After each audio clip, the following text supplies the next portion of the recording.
And interestingly enough, it was after I'd preached my first two sermons, then God called me to preach. So maybe he was trying me out, I'm not sure. This is Master Ministry, tips, tools, and truths to advance your ministry for eternal effectiveness for Christ. I'm Douglas Hammett, your host. Now let's join the broadcast in progress. This is Brother Robert Sargent from Bible Baptist Church in Oak Harbor, Washington. Brother Sargent, you've been there at the church for how long now? Just over 27 years. You came, what was it, 1988? Yeah, 88. Okay. Yeah. That's the same year I came here to Lehigh, so. Yeah, 1st of November. Okay, all right. Can you tell us a little bit about your background, how you ended up coming to Christ and how all that transpired? Well, I was obviously born in Australia, and actually my parents and family attended the Baptist church there, so for most of my life, or all of my life really, I attended the church. I wasn't saved until I was almost 16. In fact, it was a week before my 16th birthday at a Sunday school picnic, believe it or not, that where the Lord had been dealing with me, and I knew what I needed to do, but it was at the picnic that the preacher there, the pastor of the church, asked me to sit in the car with him and have a little talk, and I knew exactly what he was there for. It was like I really didn't need to hear what he had to say, but it was on that day that I received Christ, 1964. So I've been saved for a long time. It was when I was 19 years of age that I felt the call of God to preach, and both those experiences, even in my years where you start forgetting a few things, I do not forget my salvation, I do not forget my call to preach. They are very real.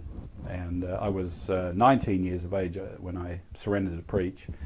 And interestingly enough, it was after I'd preached my first two sermons, then God called me to preach. So maybe he was trying me out, I'm not sure.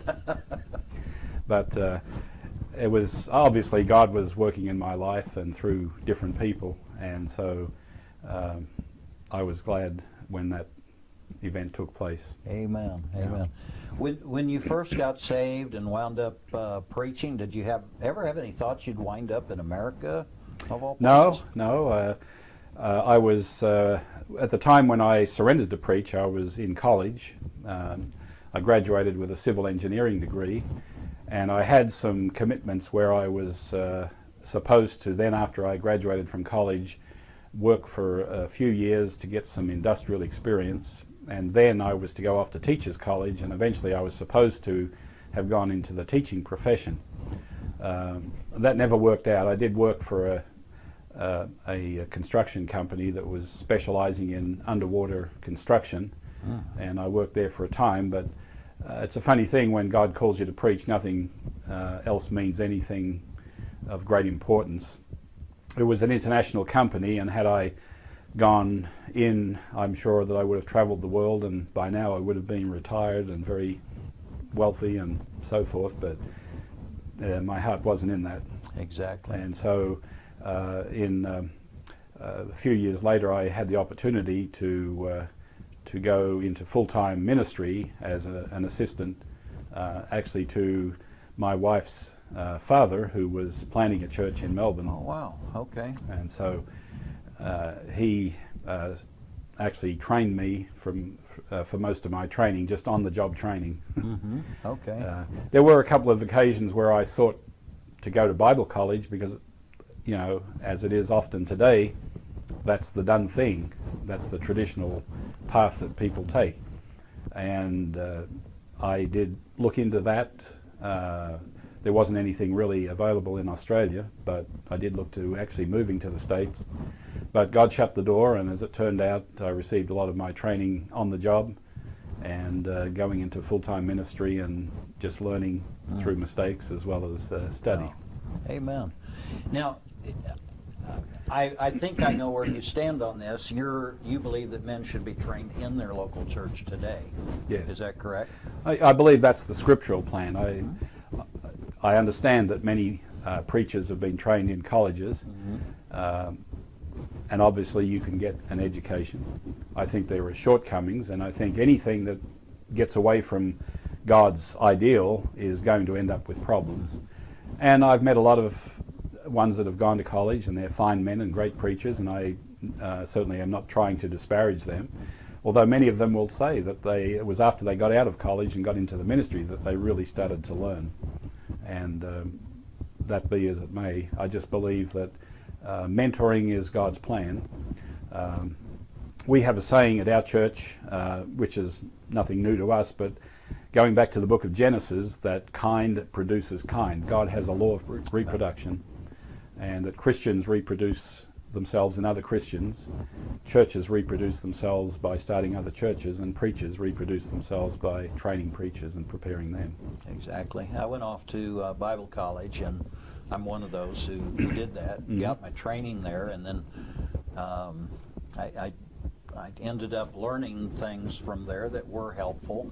But a lot of the things that I think they were trying to teach me, I didn't think were important, and I didn't value them, probably. But it was later, when I came to understand the doctrine of the local church, that I came to the position that it should be done within the local church. Yes. And because of that, I see the value of training men in a church. They get experience, and while they're working, they're learning, and so they have a better feel for what they need to know, and asking good questions instead of theoretical questions to argue about how many angels sit on the head of a pin. Yeah. But I think it's a little bit more than that. It's that they're in the environment that they need to be in all the time. You know, most Bible colleges, I can't obviously speak from experience, but it seems that they have more of a professional way of training men, but it separates them from the realities. For example, Bible colleges will often have chapel times, and they'll always bring in successful preachers, and that gives an image of the ministry that may not be real, because a lot of preachers will struggle, and it can be very discouraging when you've heard these preachers talk about the great accomplishments that they've seen, and I'm sure they have, but it's not always the case. Hands-on training, you also catch the vision of the man who's training you. Again, the story has been where churches will send their best men off to college. They're trained by others and never come back to the church. They just draw apart from the church. Now, that's not to say that there aren't problems with church training. I mean, you have the same issues of commitment. To be trained for the ministry is the ultimate of discipleship. It's self-denial, and nothing can come between you and the Lord, or else you're not going to make it. And that happens with men that we seek to train as much as it would for those that would go off to a college. I think there's heart issues that come up that I've noticed with men when I was teaching in colleges. I found the heart issues were very large, yet they often didn't surface with those men where you could see them as a teacher, because you had so many students, you didn't know them personally. As a pastor, when I trained men, and now as a missionary, I'm able to identify those issues a lot quicker, address them personally, and they're more receptive to help, generally speaking, because of the relationship that's there. That's kind of what I've found. Thanks for listening. Now, my friend, your ministry doesn't have to stagnate or die. Indeed, you can get out of the box and into the book. Give me a call, be glad to talk with you, help as I can, and recommend a course of action. You can write me at pdhammett, Hammett, @gmail.com, or give me a call on Skype at douglas.hammett. For further information about Master Ministry, you can go to our website, masterministry.com, and there you'll get further tips and tools and truths that will help you advance your ministry for eternal effectiveness for Christ. God bless you. Now let's go make a difference.